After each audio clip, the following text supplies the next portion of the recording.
This is problem 4.68 on page 204.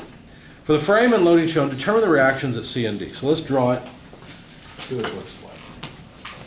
So point C down here is on ground, or is supported by ground, so that's a hinge. Now we just talked about the types of reactions that a hinge could have. Well, it would look something like this.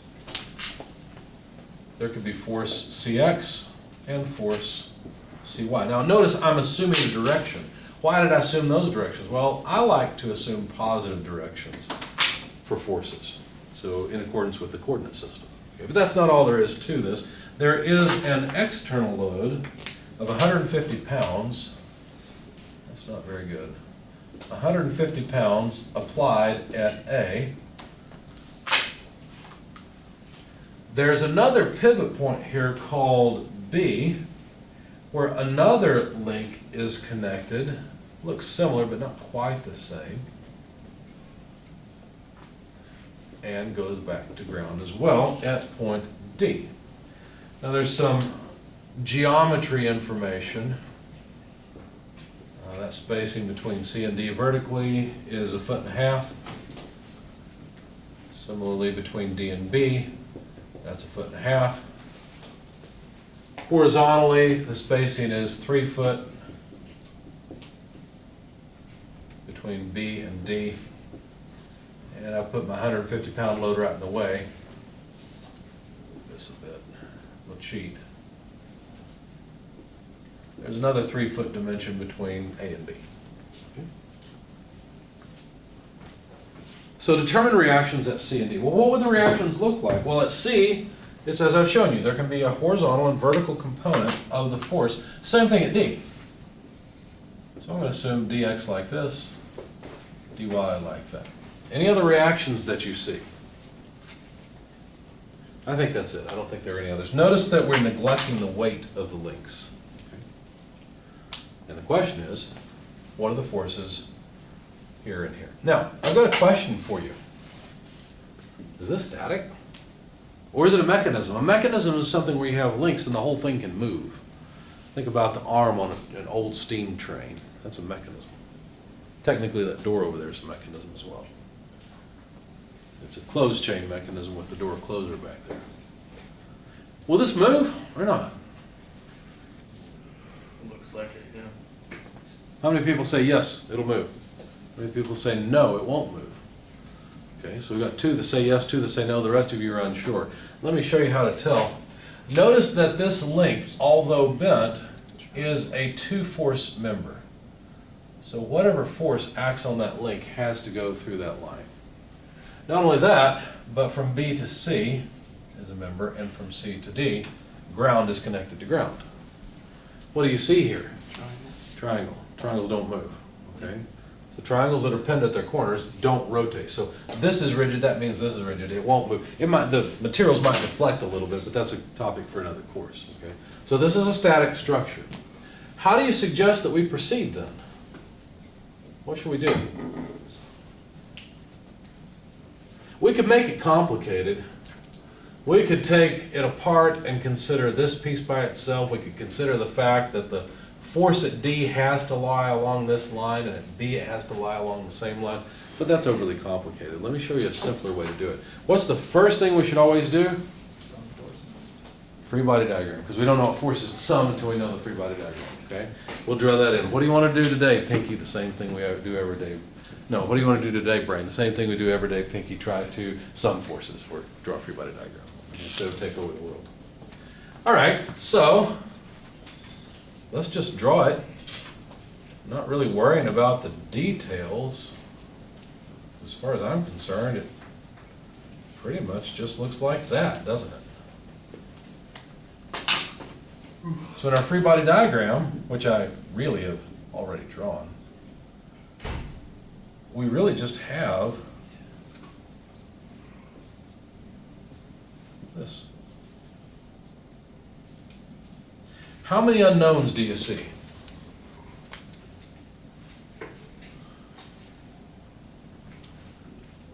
I see 4. How many equations will we have in this 2-dimensional problem? 3. Because we can sum forces in the vertical direction, we can sum forces in the horizontal direction, and we can sum moments about the z-axis, which comes out of the board. All right? Does that mean that this is a statically indeterminate problem? We can't solve it with statics? I've already alluded to what we need. What do we need to know? We need to know that the force on this body is going through it's a two-force member. Let me make another free body diagram for you to convince you of that. I don't really want to use this free body diagram for much, except for one thing. I want to point out that unless the forces at points B and D lie along this line, the body's going to accelerate. So for static equilibrium, the force at B and, more importantly, the force at D, pardon me, must pass through those 2 points, right? Because if it's off, obviously force can only be applied at those 2 points. If it's off a little bit, it's going to rotate. They have to be equal and they have to be opposite. What that does for us is it constrains the relationship between dx and dy. They can't be in just any direction.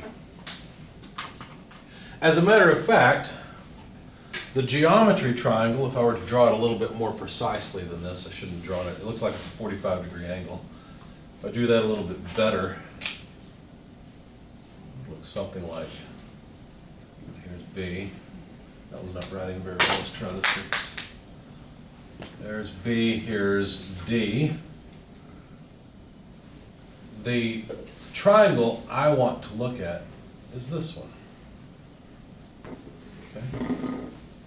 I know something about this triangle. I know that the height of this triangle is 1.5 foot. I know that the base of this triangle is 3 foot, right? What else do I know? I know that the force at D has to be something like this, dx. And now that I look at it, it's got to be more like this, dy, right? Because the force at D has to be parallel to that line. We've got similar triangles here. Does that make sense? Now maybe that's the wrong direction, because the way I've shown it is for force D to actually be, let's see, down and to the right, so like this. It could be instead that the force at D is pushing this way. That's also possible. In that case, my arrows are on the wrong end and it'd be like this. I don't really know. It doesn't matter at this point, because I can assume a direction, and once I'm done, the math will tell me whether I got it right or not. Because D will either come out positive or negative. If it's a negative, I assume the wrong direction. Okay. So I'm going to leave it like this, arbitrarily. Just assume this member is in compression instead of tension. That's fine. It won't make any difference. Notice that when I originally wrote dx and dy, I hadn't thought it through yet. Those two would sum to a direction more like this, right? But because of the constraint, I know that they're in opposite directions, or in a way that makes a line that's sloping down to the right or up to the left. Okay, so that's enough discussion. All I'm saying is that dx and dy really are not two unknowns, they're a single unknown. Okay. So, let's go ahead and apply the equations of equilibrium. Now, how should we begin? Any ideas? Finding lambda? Lambda, we could find a unit vector, that's true. We've got a bunch of them. I don't know that we need that yet. The equations are sum of force, two sum of force, and a sum of moments, right? So obviously we have to sum forces in the horizontal vertical direction. Let's start there.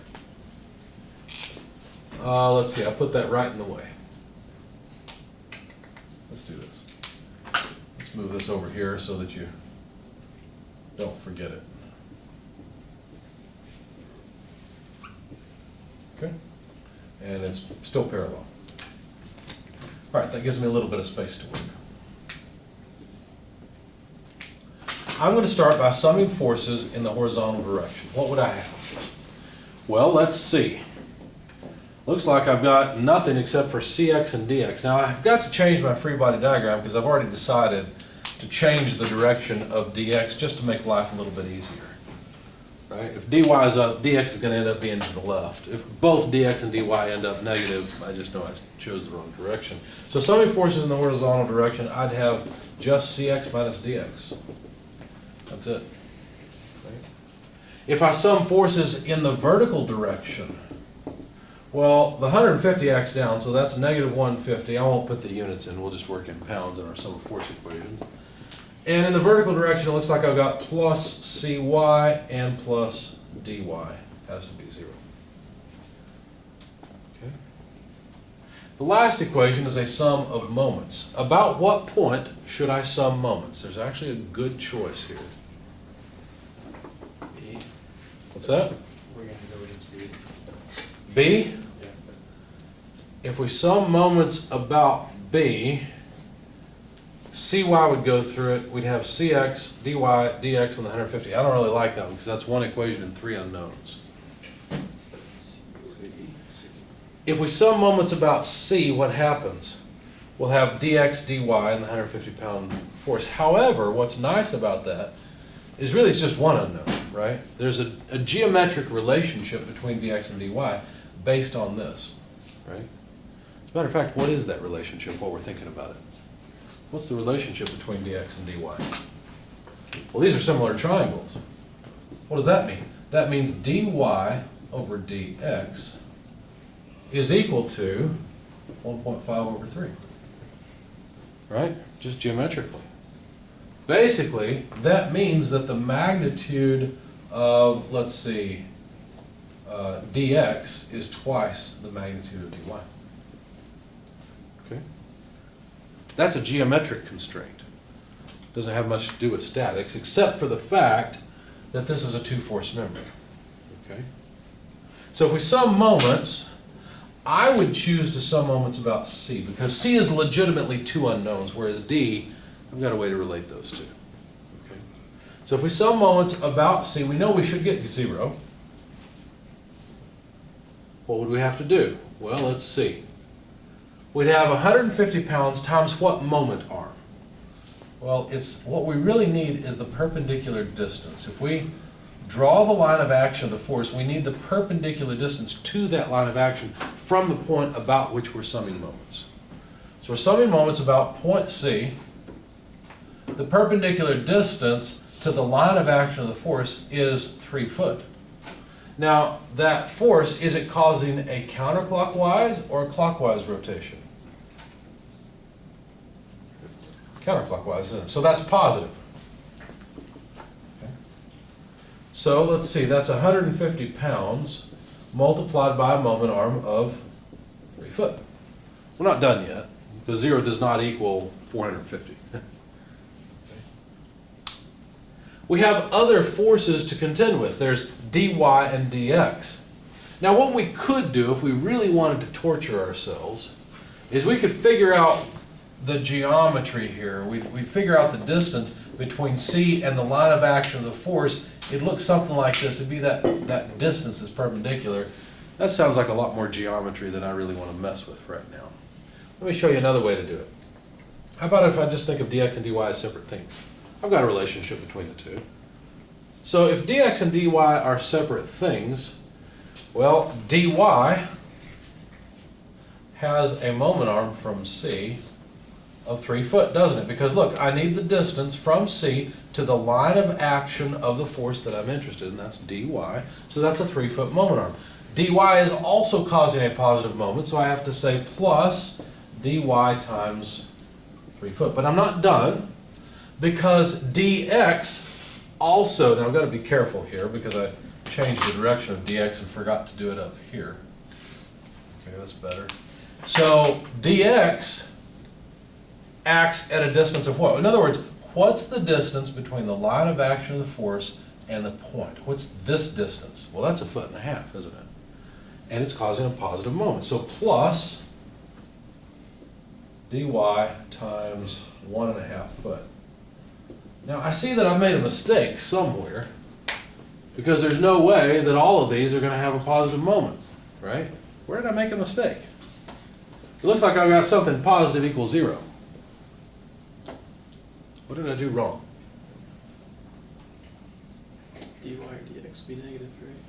dy and dx are negative. Notice that I assumed that this link is in compression, but think about it with me for a moment. Imagine summing moments about this point, and let's think of d as just a single force right here. Forget dx and dy. Here's d.